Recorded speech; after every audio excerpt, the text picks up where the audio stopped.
Have you ever encountered a hurdle with launching or growing your business? Listen, there are two things that run a business: the back end and your soft skills. Telling you right now, if these aren't in place, you'll lose clients and you'll lose money.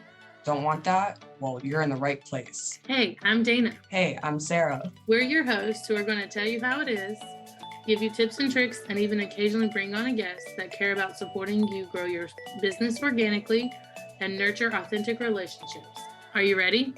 Welcome back to Entrepreneur Encounter. We are now on episode 5. We're going to be talking about delivering effective communication as a leader. I know that we've been talking about communication for the last couple of episodes, but we just wanted to make sure everybody understands how important communication is as a leader, and no matter the setting that you are in. I think it's important to think the previous episodes could have been geared towards being the leader of your organization, but those skills also resonated strongly with your team members. So we're shifting just a little bit about how important these skills are for being an effective leader for anyone who wants to run a successful business. If you want to have a business or organization that doesn't have a high turnover rate, I think that's going to depend on how well you can communicate with your clients and with your team. Honestly, I would even say communicate with yourself, because the things that we say to ourselves mirrors or bounces off to everything else around us.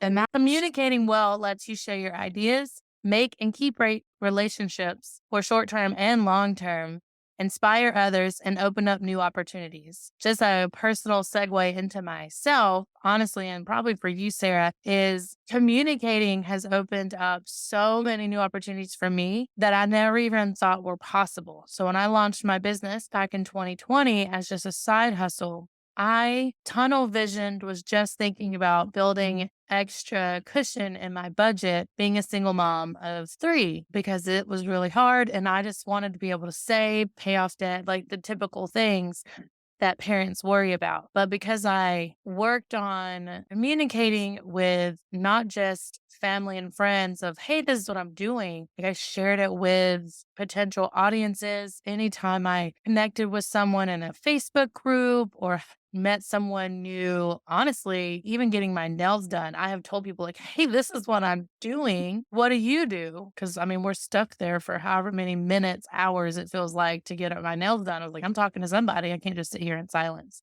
And it's led to new opportunities to where I've done lives in other people's Facebook groups. They've let me borrow their audience to share my information. I'm now doing this podcast that had we not communicated with each other and like shared our ideas, this would still be probably in some lost brain map in our Google Drives. Exactly. I mean, communication all around, no matter the setting that you're in. And like you were saying, like going to get your nails done, going to get your oil changed, just having a conversation with somebody opens so much. And over the last few months, I've been having many of conversations with people. And once you have those conversations, people talk, and it's actually a good talk. And people talk about you and the things that you do. And then that's how you end up getting business. Although it takes time. We touched on it before, those touch points as to where, you tell somebody this is what you do and how you can help them. And then eventually they're going to say something like,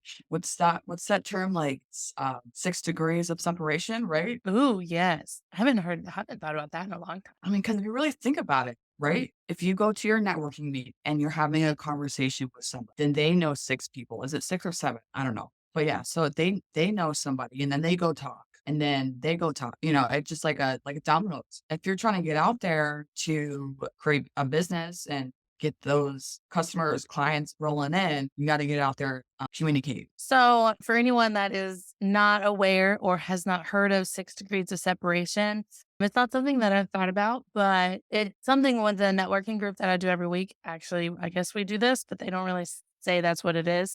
But 6 degrees of separation is the idea that all people are 6 or fewer social connections away from each other. So as a result, basically think of like a chain of a friend statement can be made to connect any 2 people in a maximum of 6 steps. So going with your oil change example, I'm getting my oil changed. I'm just starting a random conversation because I'm that type of person. I have to just say hi and do small talk because I don't like awkward silence. I will fill it with something. And since I am a mom, I'm always home and I work from home. I don't really go anywhere. So my experiences and my stories are very small. So I typically talk about work anyway and say, oh, I'm an online business manager, blah, blah, blah. This is what I do. And that guy that owns the mechanic shop may need someone like myself where they, answer their emails, send invoices, track payments, like very minimal admin support, but they probably know someone else that could benefit because CEOs and nonprofit leaders, anyone else, coaches, like they all have to get their oil changed. And most of them probably talk just as much as I do. So now he can think, oh, I know someone who may benefit from talking to you. And so I've now opened up that door of communication with this 6 degrees of separation into getting into their network to grow my own network. That's how it's going to work. That's how it should work. So we want to discuss the 5 skills that you need for effective communication. So you got active listening, be open, available, your trust and credibility, reviewing and, looking at all the situations and the tone of your voice, what you say, how you say it, and your body language. That may very well be my favorite one. I say those exact phrases to my children all the time where it's not what you're saying, it's how you're saying it. It's how your body is delivering it to me. And I'm constantly giving examples of like even something as silly as like, you're silly. But if I say it with an upbeat, positive tone, obviously I'm joking. But if I say it more sternly, like it causes confusion. Am I silly or am I in trouble? My body language, if I'm stiff and rigid and I'm saying it, causes confusion. They don't actually get the joke. It's more sarcastic and it doesn't make them feel important. It doesn't make them feel seen, or it does make them feel seen, but seen in a bad way. I'm going to tell you a little story. So years ago, I was a team lead for a volunteer group, and apparently I wasn't approachable because of my demeanor. I didn't know this. I am the way that I am, right? I mean, you don't really notice something of yourself until somebody like points it out. And I apparently gave off this tough look. If you see me, if you know me, I don't look tough. Okay. But apparently for months, one of the volunteers did not want to come to me because of the way I looked, the way like my body demeanor was, my body language. And when we started having the conversation, he was like, okay, cool. You're a cool person. Like you have a good heart. I like you. So I had to since then take a step back, and depending on where I'm at is depending on how my body demeanor is. Cause obviously like I don't want to get that look like I'm tough. I'm not tough. I can And picture you like standing with your arms crossed and just like that's what I'm imagining. yeah, That's what made you look.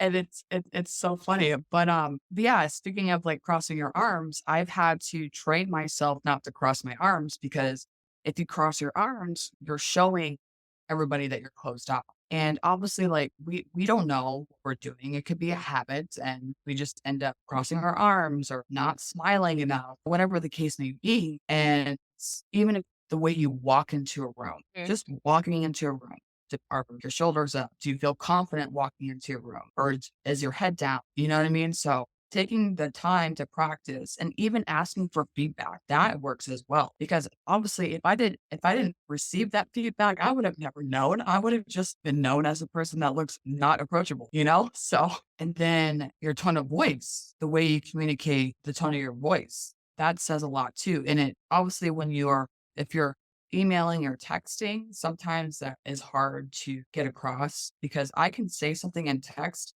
and in my mind, I'm thinking it's funny. I think I'm being sarcastic. Person on the other end is thinking like, why is she being rude?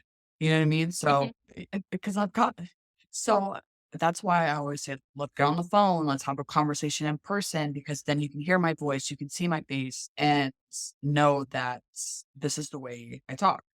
feel like that goes along a little bit like okay, so we're kind of going to skip ahead, but being open and available for discussion. So don't be unreachable. Think back to like any other time. I usually get, so you, I guess, look tough. I usually just look scatterbrained. I constantly think back to when I'm working with someone or I'm at a networking group and maybe I get there early so I can work on stuff beforehand and I don't feel stressed after. And I just get so zoned in on what's going on my laptop that I miss people coming in. So I make sure that I'm reachable when people come in. I've actually started setting an alarm on my phone like 5 minutes before the meeting is supposed to start. Or if I happen to notice someone walking in, I will close my laptop so that I don't look busy. I look available and I'm willing and open to converse with whoever walks into the door. Because maybe there's visitors and I might set off a bad vibe or I don't make them feel welcome. So I want to be able to actively listen to what they're saying and understand what they're saying or what's being said in between the lines of, I'm Bethany and I do XYZ. Well, then I can more easily dive into questions of what they have to say because I've let go of those distractions and I'm actively listening instead of, I guess, passively listening. When you're actively listening, because a lot of the times we think of communication as just having a conversation between two people, and it's really not that. There's a lot that goes into communication. Again, like and over the tone of your voice, your body language, but active listening is actually being really present in that moment with the person that's talking to you, not looking at your watch or like looking out the window. You are actually like being present in that moment, having a conversation and paying attention. Because when they stop talking, and let's say they ask you a question regarding what they're talking about, and you're like, huh? You're not listening to them. Another way to active listening is when you're talking with somebody is having open-ended questions as well. Not just those yes or no questions. We want open-ended questions when you're actively listening because that makes you look like you're engaged with the person that you're talking to. I think with all of that, so far, everything that's been said to help build communication skills, it shows trust and credibility. So that later on, even full circling back to that 6 degrees of separation. So when someone's making a decision to refer you to someone or to work with you, they've already talked to you or someone on your team that's involved. And so they're more comfortable to take action and they won't just sit there and wait on it or have to think about it or compare you to someone else. That trust is already built. That credibility that you care has been shown. And they are going to really lean into what you say or advice that you offer. Another thing that I wanted to touch on as well regarding like being open and active listening is if you are working with a team or if you're working with your clients, have an open door policy. So imagine that you are working in an office. I know where most of us are online. We don't have anybody in our office, but imagine that like when you back to your 9 to 5, you're working in an office and your manager, your boss, whoever, the leader is in their office, door shut, and you never see them. You have a concern that you need to address. You have a question that you need to ask. And if there is a business that doesn't have an open door policy, the people on the team are not going to feel heard or they're not going to feel seen. And this goes along with your clients as well. So being open and available for discussion, you need to have that open door policy because essentially a lot of the reason why people leave their leaders or leave whatever team they're on is because the way that the communication is run and the way that they don't have the open door policy. And with that, you are building trust. The people are able to come to you without hesitation to be able to ask you questions, concerns, even if they have ideas. Like if they have ideas, you should just listen to them. You don't have to run with every idea they throw at you, but it would be good to be open, communicate. I've never called it an open door. I've done the open book policy, but I guess essentially it's the same thing. Mhm. I don't want to come across as sounding like a know it all, but I love being able to solve problems and like almost sharing my 2 cents. But I feel like if you want to be successful, you need to not only help yourself, which is why we are constantly self educating ourselves on our own soft skills. But now we want to help others, our audience, their teams, our future teams be successful. And so, like that open book in my mind is if you have a question, ask. And especially if you're be bold in that question, don't think that like if you don't know how to do something, I'd rather you ask. and me take the time to answer you like via phone call, or I make a video tutorial real quick and send it over. Like whatever the like learning style you need, just ask, because it just keeps everything flowing smoothly. It allows us to review any situations that come up, especially like potential different personality types. It's inevitable that someone's going to have a conflict with someone.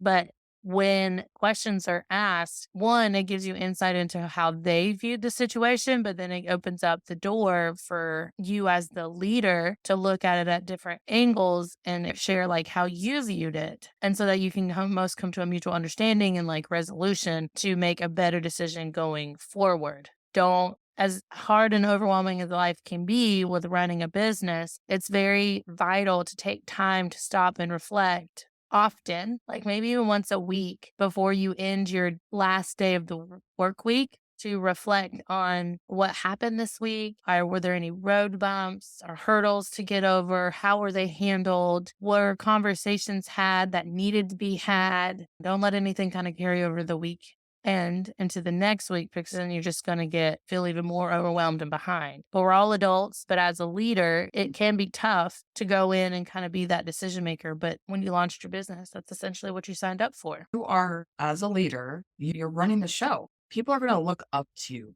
You are a business owner. You are wanting to create these relationships. But if you can't deliver effective communication, then why would somebody want to work with you? Almost need to create like a safe space for people to grow. There's so many quotes I feel like that are coming to mind for effective communication and leadership and creating a team. And maybe this is something we do later on down the road and have guest speakers, because I feel like this is a big topic, especially now with, the shift in workplaces going hybrid and fully remote, but you still got to feel like part of a team. So I think that's the perfect segue into like paying attention to your body language and the tone of voice and what you say or how you say it.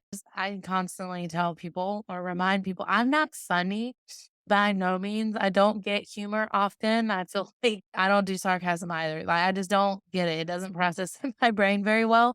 So I hyper pay attention to like the body language, and I try to pick up on tones to see maybe they are joking, but maybe they're not joking. So being a leader, you have to think you shouldn't have to worry about it too much, but like pay attention to if you do cross your arms, even in a Zoom meeting. I know our cameras are off right now, but typically like it irks my nerves when I'm having a coffee chat with someone and the cameras are off.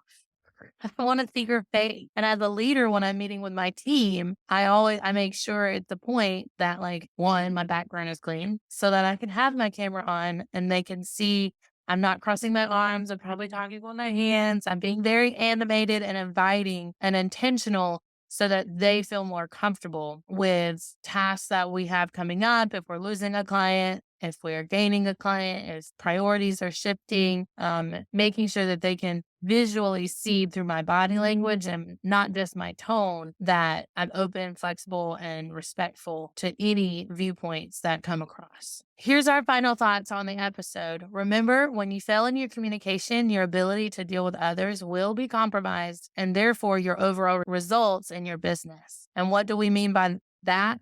When you listen, and I mean really actively listening, your team will have no problem coming to you. It will probably take time, so don't think it's going to be an overnight sensation that your team is just going to start running to you with every single problem. It does take time to build that trust and credibility, but eventually your team will have no problem coming to you. Your clients will rave about the work that you've done, how you treat them, how you see them, therefore bringing in more money for your business because others hear and want to work with you through that social proof, which makes everyone pretty happy. They love that they're communicated with and being kept up to date. They're telling their friends. You have a nice flow of referrals coming because you kept that openness and flexibility, not only for yourself, but your team.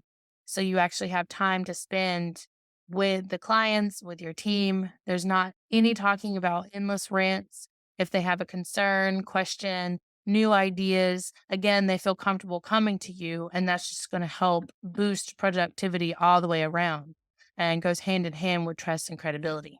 Conflicts, unfortunately, happen in all settings, but you as the leader have the ability to effectively communicate, listen. Leaders should always be open to help their team. When you're helping, make sure that you're not crossing your arms while you're having a conversation.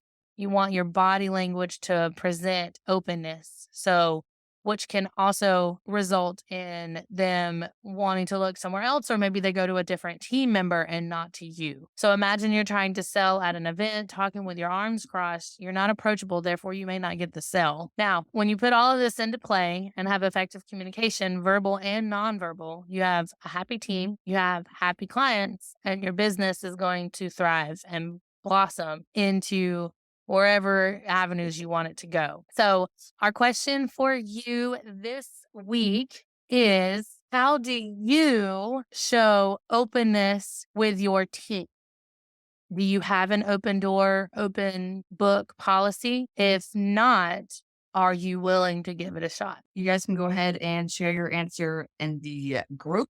And if you are not a part of the Facebook group, the link for that will be in the show notes.